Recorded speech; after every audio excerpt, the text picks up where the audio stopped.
आप सभी का स्वागत है।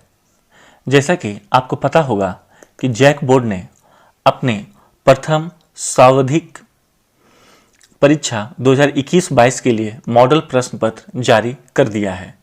हम आज के इस वीडियो में कक्षा 12 विषय भूगोल का सेट नंबर 2 के मॉडल प्रश्न पत्र का हल करेंगे। हमारा पहला प्रश्न है, निम्नलिखित में से किसका अध्ययन आर्थिक भूगोल के अंतर्गत नहीं किया जाता है? तो इसका जवाब होगा घ चिकित्सा भूगोल, क्योंकि चिकित्सा भूगोल सामाजिक भूगोल के अंतर्गत अध्ययन किया जाता है।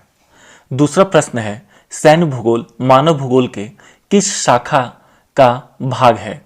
तो इसका जवाब हो जाएगा क राजनीतिक भूगोल। क्वेश्चन नंबर 3 है, विश्व की कुल जनसंख्या का कितना प्रतिशत जनसंख्या उत्तरी अमेरिका में पाई जाती है? तो इसका जवाब होगा 4.8%। यहां पर यह जानना आपके लिए उचित होगा कि ये जो डाटा है आपका एनसीईआरटी से लिया गया है। इस एनसीईआरटी डाटा में बताया गया है कि 9.7% यूरोप की जनसंख्या है, जबकि 0.5% ओशिनिया की जनसंख्या है, जबकि 8.5% लैटिन अमेरिका और कैरेबियन द्वीप समूह की जनसंख्या है। तो इसका जवाब हो जाएगा ग 4.8%।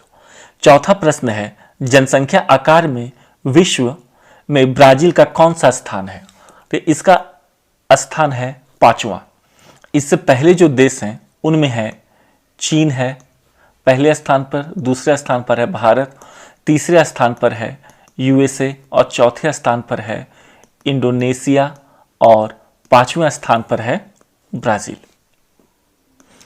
पांचवा प्रश्न है, जनसंख्या वितरण को प्रभावित करने वाले कौन से कारक हैं? तो इसका जवाब हो जाएगा इनमें से सभी।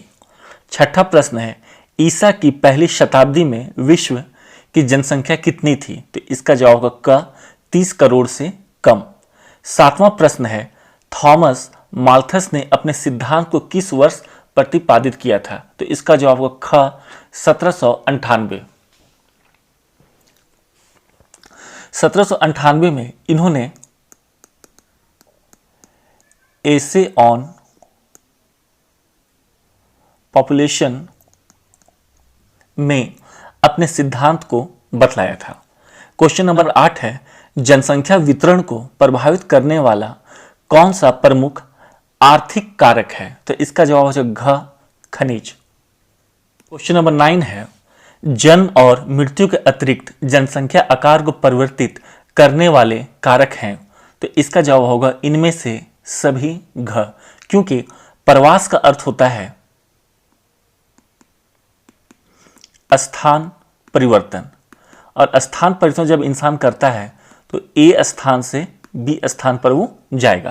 तो जो ए स्थान से लोग उठ के जाएंगे उसे उत्प्रवास कहेंगे, और जबकि बी स्थान पर जो जाएंगे वो अप्रवास कहलाते हैं। इसलिए इसका आंसर हो जाएगा इनमें से सभी। क्वेश्चन नंबर 10 है, 2025 ईस्वी तक विश्व की जनसंख्या लगभग कितनी हो जाएगी? तो इसका आंसर होगा ग 800 करोड़। अगला प्रश्न है 11, विश्व में कितने देशों का लिंग अनुपात प्रतिकूल है? तो इसका जवाब होगा क 72। जबकि यहां यह याद रखना चाहिए कि 139 देशों के लिए 139 देश लिंग अनुपात के लिए अनुकूल हैं।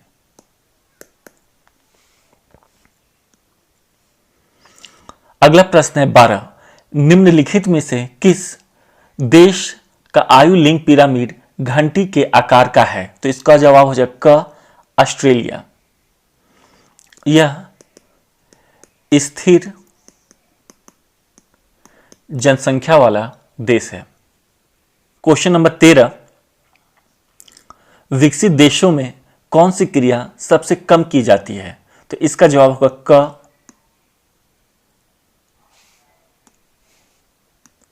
प्राथमिक।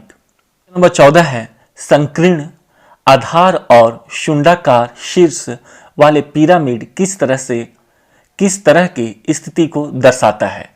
तो इसका जवाब हो जाएगा ख, निम्न जन्म और मृत्यु दर। इसका सबसे अच्छा एग्जाम्पल है जापान। अगला प्रश्न है 15, निम्नलिखित में से कौन मानव विकास का स्तंभ है? जैसा कि हमें पता है मानव विकास के 4 स्तंभ होते हैं।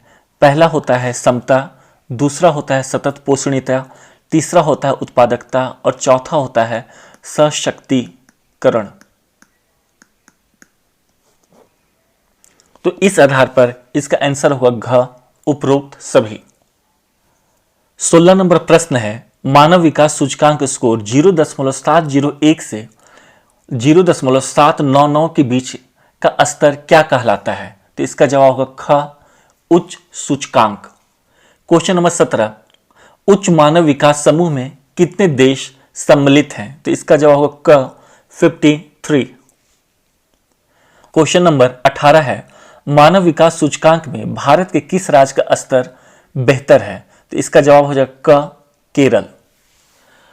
अगला प्रश्न है 19, इनमें से कौन विन्यास के आधार पर ग्राम का प्रकार नहीं है? तो इसका जवाब होगा घ, पशुपालक ग्राम। अगला प्रश्न है 20, च्युइंगम किस वृक्ष से प्राप्त होता है? तो इसका जवाब होगा घ, जे पोटा। अगला प्रश्न है, रेंडियर कहां पाया जाता है? तो इसका जवाब हो जाएगा ग, आर्कटिक और उपध्रुवीय क्षेत्रों में। इनमें से कौन शीतोष्ण घास मैदान का उदाहरण नहीं है? तो इसका आंसर हो जाएगा घ, मानसूनी प्रदेश, क्योंकि प्रेयरी यूएसए तथा कनाडा में पाए जाने वाला शीतोष्ण घास का मैदान है, जबकि स्टेपी यूरेशिया क्षेत्र में पाए जाने वाला घास का मैदान है। और दक्षिण अमेरिका में खास करके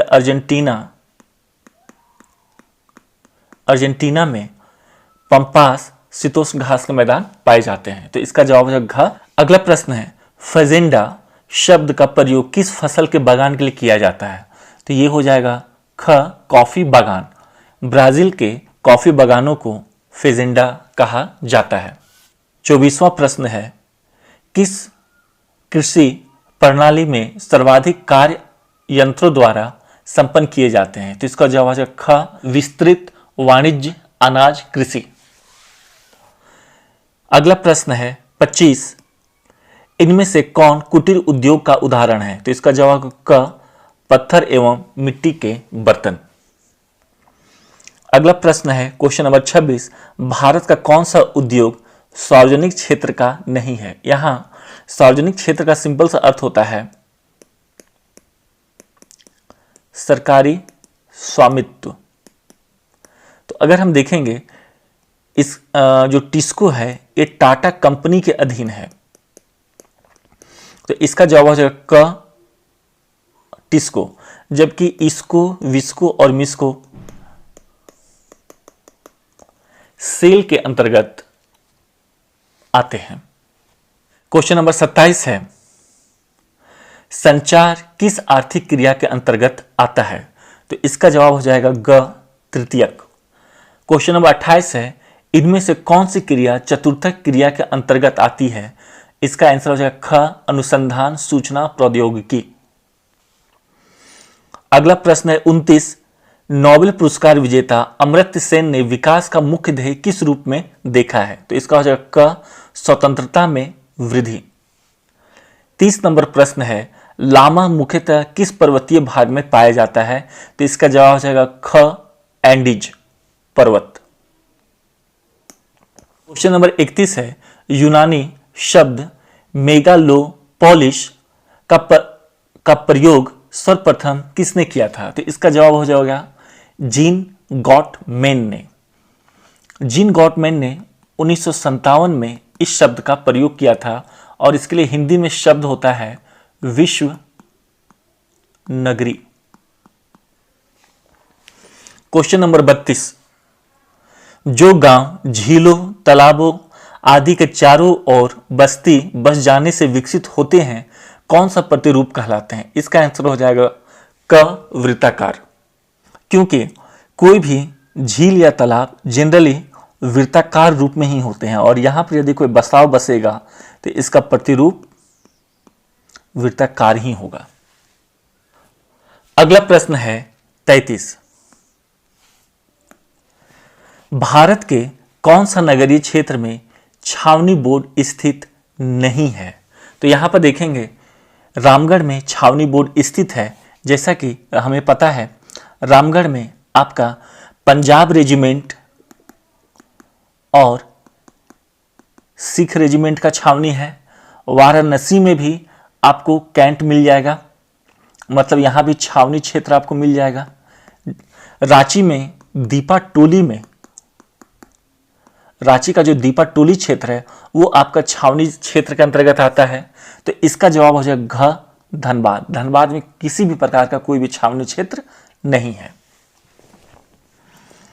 अगला प्रश्न है इनमें से कौन नियोजित नगर का उदाहरण है? तो इसका जवाब हो जाएगा क कैनबरा। क्वेश्चन नंबर 35 है मर्काटो विकसित बाजार किस महादेश में स्थित है? तो इसका जवाब हो जाएगा ख अफ्रीका। यह आदिस अबाबा में स्थित है और आदिस अबाबा इथियोपिया की राजधानी है और इथियोपिया अफ्रीका महाद्वीप में स्थित एक राष्ट्र का नाम है। अगला प्रश्न है क्वेश्चन नंबर 36। ऑस्ट्रेलिया की राजधानी कैनबरा नगर की योजना किसने बनाई? तो इसका जवाब हो जाएगा वाल्टर बर्ली ग्रिफिन। इन्होंने 1912 में इस कैनबरा नगर की योजना बनाई थी। 37 नंबर शिकागो शहर किस देश में स्थित है? तो इसका जवाब हो जाएगा संयुक्त राष्ट्र अमेरिका या यूएसए। शिकागो वही शहर है जहां पर विवेकानंद ने धर्म सम्मेलन में अपना भाषण दिया था। अगला प्रश्न है क्वेश्चन नंबर 38। इनमें से कौन एक द्वितीय क्रिया का उदाहरण नहीं है? तो इसका जवाब हो जाएगा ग सेवा क्षेत्र। प्रश्न है क्वेश्चन नंबर 39। इनमें से कौन सांस्कृतिक नगर है? तो इसका जवाब हो जाएगा ख प्रयागराज। इस प्रयागराज इलाहाबाद का नया नाम है और इलाहाबाद गंगा, यमुना और सरस्वती नदी के संगम के लिए विख्यात है। साथ ही यहाँ पर कुंभ मेला का भी आयोजन। अंतिम प्रश्न है 40।